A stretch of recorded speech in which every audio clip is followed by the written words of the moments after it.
যে কোনো প্রকার খেলার ভিতরে রাজনীতি কোনো কিছুর ভিতরে রাজনীতি ঢোকা উচিত না, রাজনীতির ফিল্ডটা রাজনীতিতেই থাকা উচিত আমার মতে। ব্যক্তি সাকিব আল হাসান কিরকম সেটা তো জানি না, কিন্তু খেলোয়াড় সাকিব আল হাসানকে আমরা সবাই চিনি। আমাদের দেশের জন্য অনেক কিছু করছে, মানে আমাদের টিমকে পুরো বিশ্বে মানে খুব সুন্দরভাবে প্রেজেন্ট করছে। কিন্তু খেলার মধ্যে রাজনীতিটা এনে উনি অ্যাকচুয়ালি ওনার ক্যারিয়ারটা নিজেই নষ্ট করছে। আমি চাবো না আর কেউ সাকিব আল হাসানের মতো তার নিজের ক্যারিয়ার নষ্ট করুক, মানে ব্যক্তি লাইফ আর খেলার লাইফটাকে মিলিয়ে ফেলুক রাজনীতি আর ক্রিকেটের মধ্যে।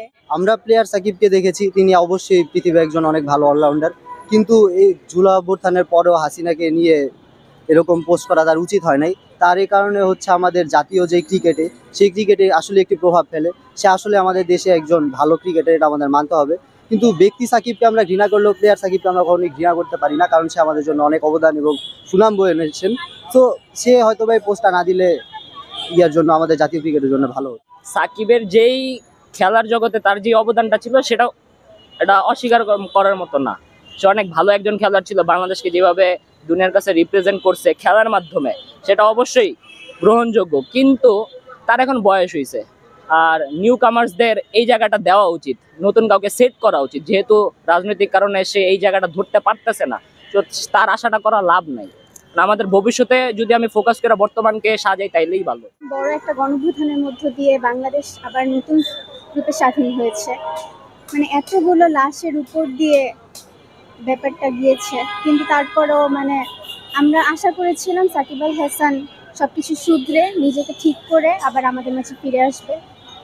মানে আসিফ মাহমুদ যে পোস্টটা করেছে, আগে ভাবতাম যে হ্যাঁ ডিসিশনটা ঠিক হয় নাই আমাদের জন্য, দেশের জন্য, কিন্তু এখন মনে হচ্ছে যে ওনার ডিসিশনটা ঠিক আছে।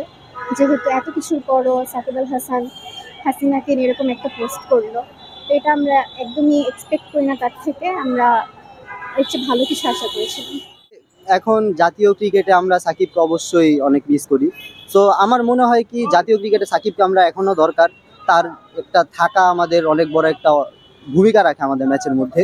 সো আমরা অবশ্যই আমরা সাকিবকে চাই। এখন কিছু রাজনৈতিক কারণে আমরা জিনিসটা পারতেছি না, এটা অবশ্যই উচিত না। আমার মনে হয় কি যে এই ক্রিকেটাররা রাজনীতির মধ্যে ঢুকেন, এটা আসলে বন্ধ করে দেওয়া উচিত, কারণ তারা রাজনীতির মধ্যে এসেই হচ্ছে খেলাটাকে নষ্ট করে দেন। আমরা দেখি যে প্রথম প্লেয়াররা আসে, অনেক ভালো খেলে, অনেক ভালো পারফর্ম করে, যেমন আমরা শান্তকে আরও অনেক প্লেয়ারকে দেখতে পাই, কিন্তু পরে গিয়ে আসলে তারা হচ্ছে একদম খেলার ফ্লো হারিয়ে ফেলে এই রাজনীতির মধ্যে এসে। তো আসলে রাজনীতিটা আমি খেলার মধ্যে একেবারেই ঢুকাতে চাই না। সো যারা এরকম রাজনীতি ঢুকাচ্ছে খেলার মধ্যে, তাদেরকে অবশ্যই তাদের কোনো একটা করা উচিত। রাজনীতির কারণে এখন যেহেতু আওয়ামী লীগ নেই, তো আমরা এদিকে এসে সে ভালো কিছু করতে পারবে রাজনীতিটা আমরা আশা করি না।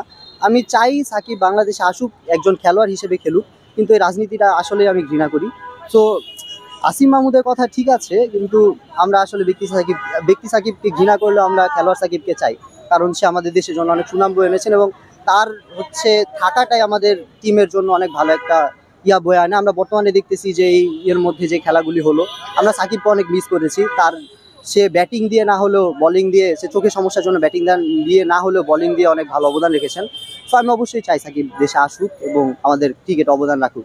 আমার এখন একটি ব্যক্তিগত মতামত হচ্ছে, সে যদি রাজনীতি থেকে সরে যদি এখনো বাংলাদেশে আসে, সে হয়তো বা প্লেয়ার হিসেবে না হোক, বিসিবির কোনো একজন সদস্য হিসেবেও আমাদের দেশের জন্য ভালো ভূমিকা রাখতে পারবে।